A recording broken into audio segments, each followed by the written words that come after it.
منې خبره خدا ده چې ما هغه ورځ هم دا خبره وکړه چې کدي هر څوک کې د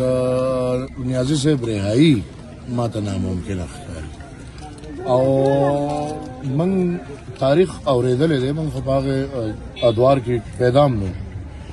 خو نن بیا د ولي خان بابا هغه جمله زموږ مخې ته ډېره نیغه نیغه کېږي چې قبر تیار پروت دی او کسان دوه دي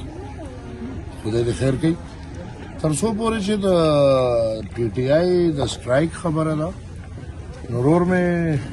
د بړستنې نه په انقلاب نه راځي دا خو موږ چغې وکړو اوسه پورې به د هغه د لندن د بړستنو د امریکې د بړستنو د جرمني د بړستن نه انقلاب راوسته نور دلته هم له خیره چې بار وځي نو یو ټک سره واپس نه وځي هغه قام دی نو هغې اوس دلته هم اعلان وکړو چې بهی د کوره به نه راوځي نو دا خپل انقلاب دی چې دی کې بړستن کې پروت دی او انقلاب به راځي لہذا دا غیر سنجیده خبرې دي او غیر سنجیده خلک دی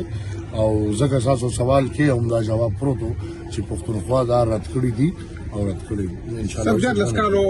تحریک انصاف په دې صوبه کې حکومت څه کار کردګي خلک تاسو گند وی خور کا جراثیم پیلاو کا زین زیات فیس اوکې سر